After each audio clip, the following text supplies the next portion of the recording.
It's Mr. Hanky. I'm here with Candy, Pharaoh, and Ari, and I just jumped out the porch with Dirty Glove Bastard.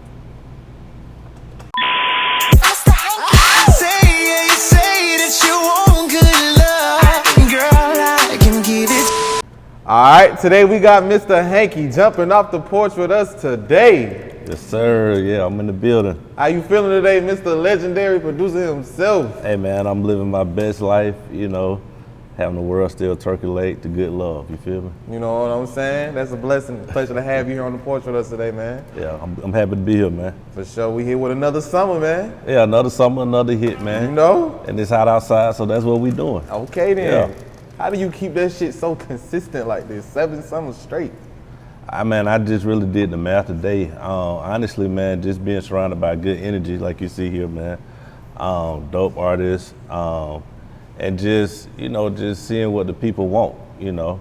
A lot of times, you know, artists or a crowd might not know what they want until they hear it, you know what I'm saying? So I try to do that, you know, think outside the box on that. For sure. And it's been working this far. Yeah.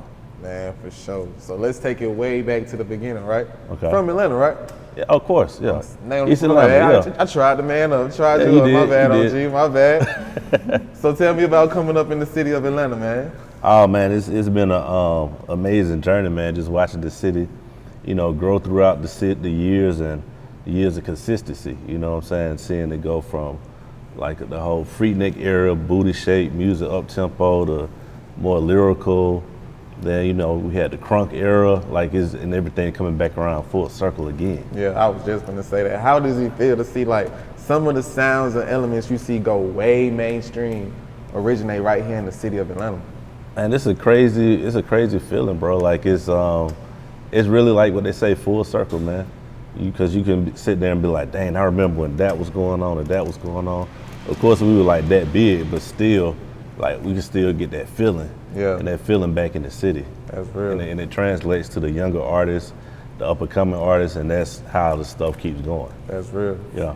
So when would you say you first learned that you had a love for music?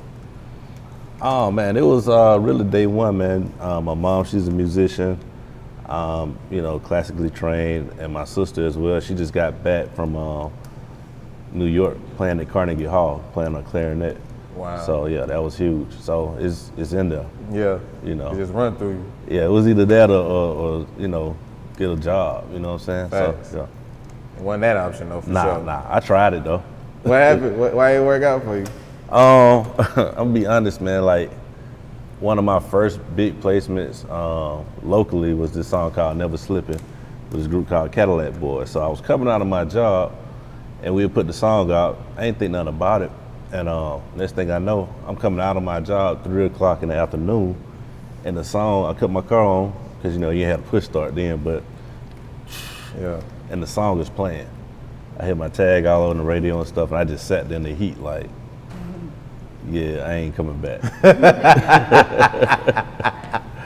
What type of feeling would you say that had over you at that moment to know like, all right, look, my shit is working?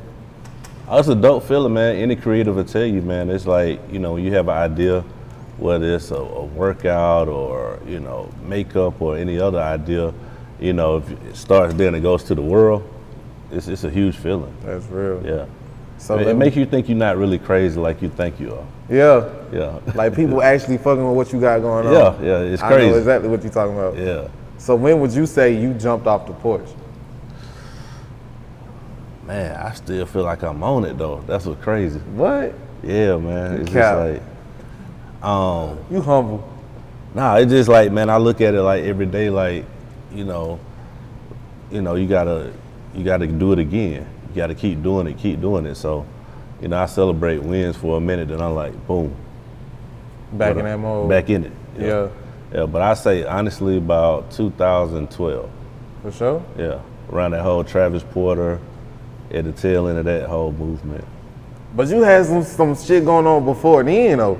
Yeah. You know what I'm saying? So let's take it back to your Southern University roots, right? Okay. So let's talk about how you got the name Mr. Hanky. So yeah, man, when I went to school, of course, you know, you have certain organizations you're joining and they give you names when you come in as a freshman.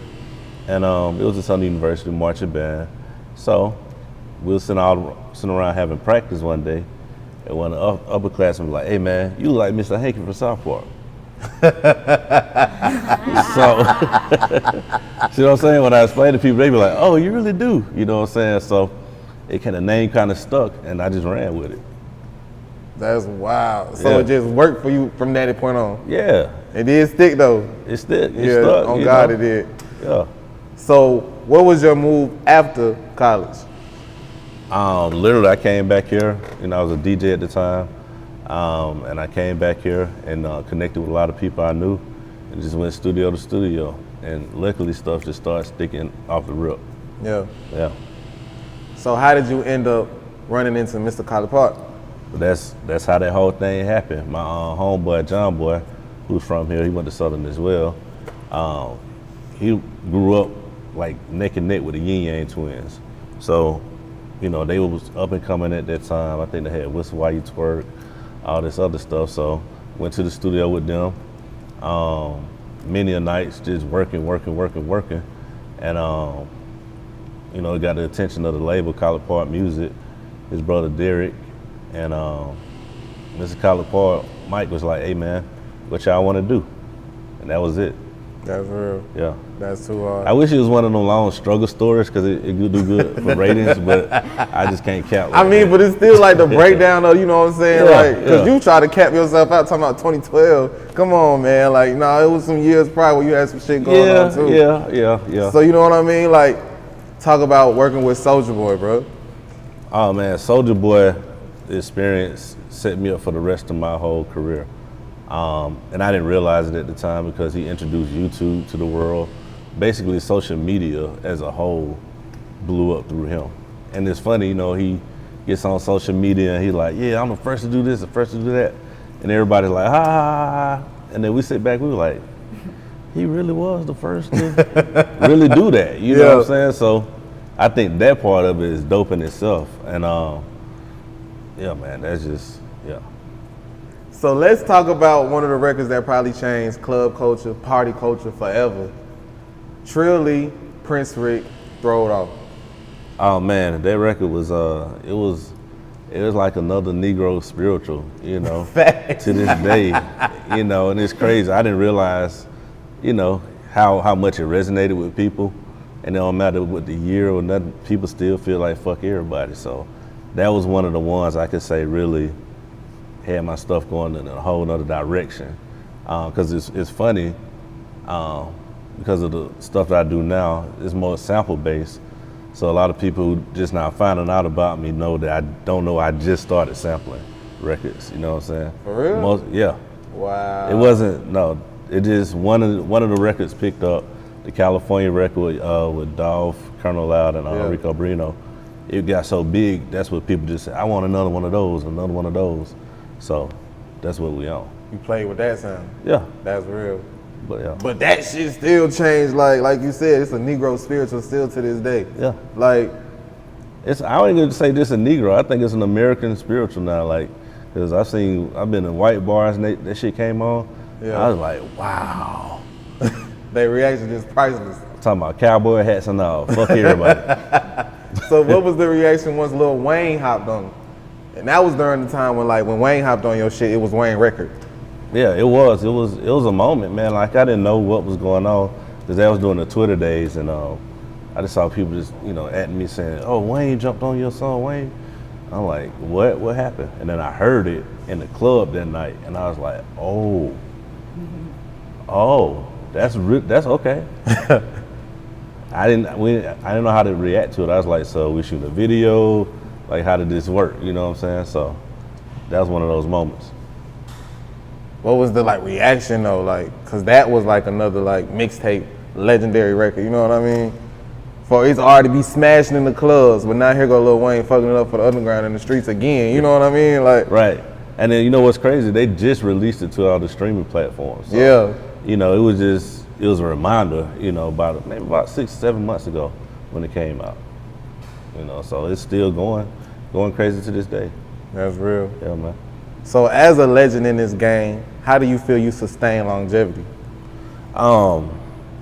like I said, just always looking for the next star, not being complacent and just going after one type of artist and just realizing like the more I invest in other artists, the more I grow, the more, it's just like these superstars right here around me. You got Candy right here, you got Pharaoh, you got Ari right here, and they all got their own different sound, their own different thing, and it's just a dope energy.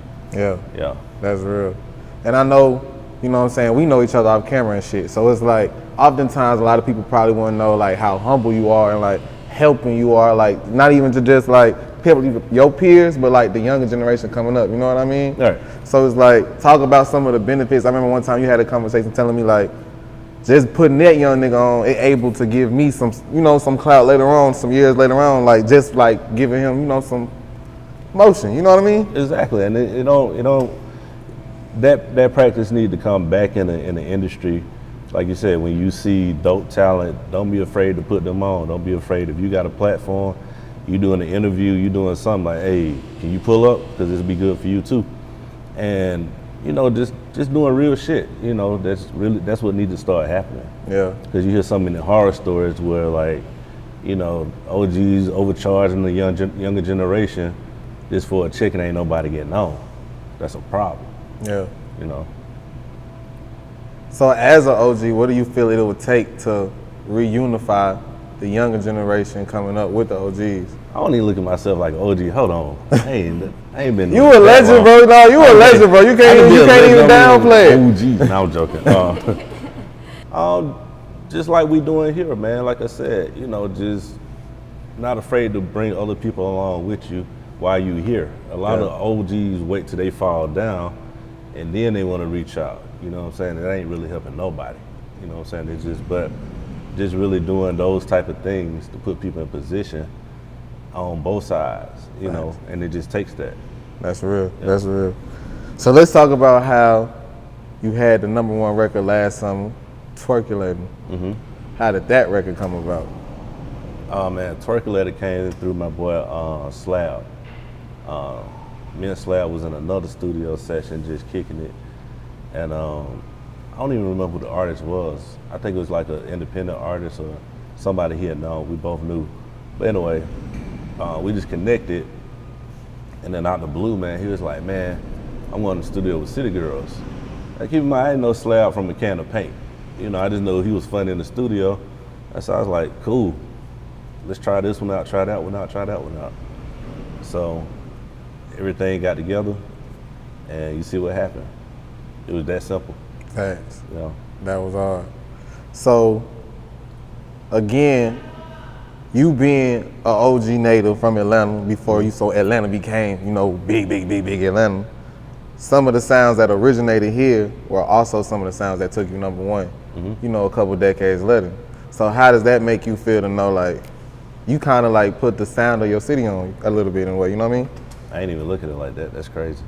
But that's a crazy feeling, man. It's actually, like I said, it's a full circle moment what's going on right now.